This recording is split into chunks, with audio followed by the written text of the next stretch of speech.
I'm amazed at how much drones have changed our relationship with the bird's eye view so quickly. The soaring shot from the sky is now like commonplace in ads and movies, even in like family reunion videos. Drones are delivering packages, for crying out loud. A guy in Malone had an idea for a really practical use of a drone, to use one to find lost dogs and then guide their owners to them. Rory! She's looking your way. Rory! Yeah, she is going to be pretty much straight to your left now. We meet him on today's Story of the Day. Support for Story of the Day comes from Long Run Wealth, an SEC-registered investment advisor in Lake Placid, providing comprehensive wealth management, retirement, and financial planning solutions. LongRunWealth.com.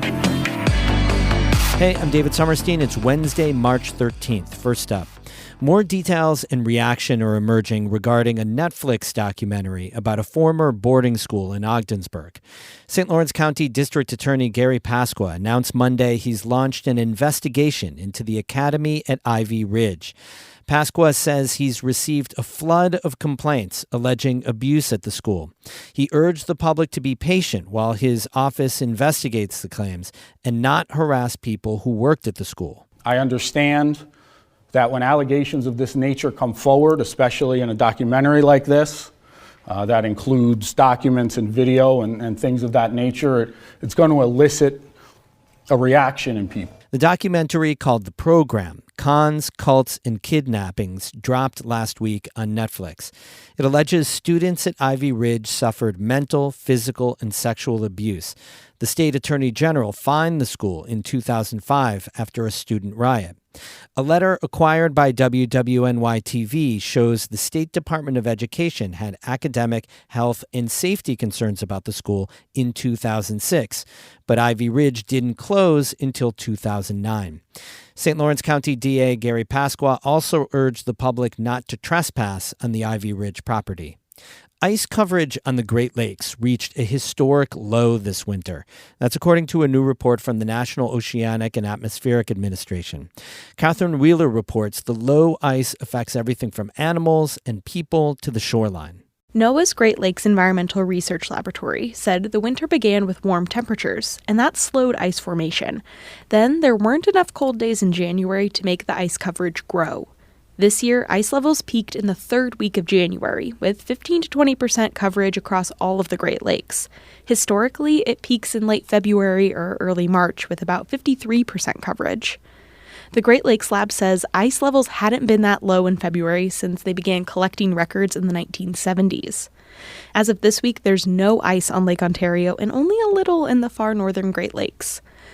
Water from the lakes flows out through the St. Lawrence River and into the Atlantic Ocean. The St. Lawrence has had little ice this year, too. It has been an odd year, to say the least. That's Spencer Bussler. He's the assistant director for the Thousand Islands Land Trust. He says the ice is a buffer between the fluctuating surface and water temperatures, especially in shallow waters. So without that coverage, there's more of a drastic swing, and that alters the behavior of a lot of the animals that are in our bays and wetlands. There hasn't been much ice downriver in Akwesasne either. Tony David is the director of the St. Regis Mohawk Tribe's Environment Division. He says he's concerned about how the lack of ice can drive more shoreline erosion. We're seeing more wind-driven events and wave events, which could start the processes of land erosion sooner than we usually see.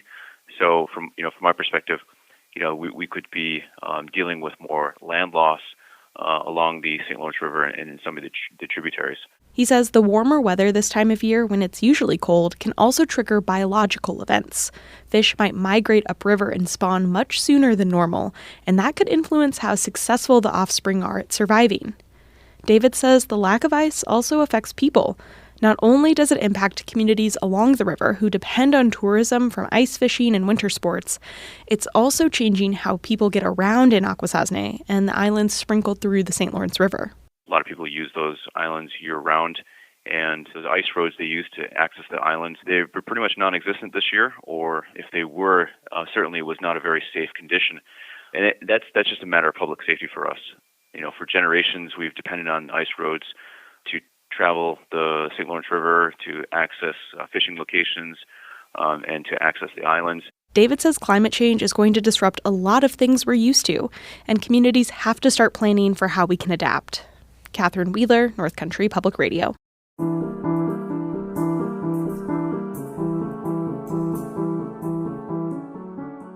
When dogs get lost in the North Country, they can wander deep into the woods, far away from humans, very quickly. A man from Malone thought about that and found a problem to be solved. So since late January, he's been using a high-tech drone to look for missing pets and uploading search videos online. The drone flies high above the backcountry, giving him a bird's-eye view. Lucy Grindon has more. Retired state police investigator Chad Taverny has been exploring the outdoors his whole life. I grew up, deer hunting and stuff like that. So I kind of have like a natural love of like wilderness and animals. Back in 2015, Taverny started getting into drones. He'd fly them around the region, capturing images from mountains and forests, especially of animals like deer, turkey, raccoons, and coyotes. Late last year, he bought a fancy new thermal imaging drone. Then, this January, he realized he could use it to find people's lost dogs. He got a commercial drone license from the FAA, and he started his own business, North Country Drone Search and Recovery. I enjoy the challenge of trying to find, a specific animal out there in the woods. One of Taverny's latest searches was for Rory the golden doodle. He got a call from a family near Watertown. Their dog, Rory, had run away from their camp in the afternoon. She was gone all night and was still missing the next day. Taverny drove 2 hours to get there. Then he launched his drone into the air. You get zoomed out here a little bit. I gotta see what's going on. First, he flew the drone over some woods for about half an hour. He found dozens of deer and some porcupines, but no sign of Rory. Here's how the drone works. It crisscrosses the sky just below 400 feet. Meanwhile, its thermal camera scans the landscape for heat. It creates a live black and white temperature map. Topographical features look dark, but the body heat of an animal shows up as a bright white orb. Finally, Taverny sees a lone white spot glowing like a Patronus from Harry Potter. As soon as he finds her, he gives the GPS coordinates to her owner. They stay on the phone together so Taverny can tell him what to do. Rory! She's looking your way. Rory! Yeah, she is going to be pretty much straight to your left now. Rory's lost in a swampy area with a pond that's frozen over. Shoot, she is going across that ice. She hesitates on the ice. She moves agonizingly slowly. But she makes it across safely and keeps following her owner's voice. Come here, girl. Come on. She's going to go to him. Yeah, I would just... There you go. There you go. Come here. Yeah. Ah! Yes! Oh my God, it worked. Taverny charges $300 per search, plus reimbursement for travel. He's driven up to 4 hours each way for searches, and he's trying to make back the cost of his drone. He spent about $15,000 on it. But he says this business is about more than the money for him. The reward to see, how happy, a dog owner is to get their dog back who they thought legitimately was lost and possibly going to be dead soon. It is a very rewarding thing to know that, you flying your drone around just pretty much saved that dog's life.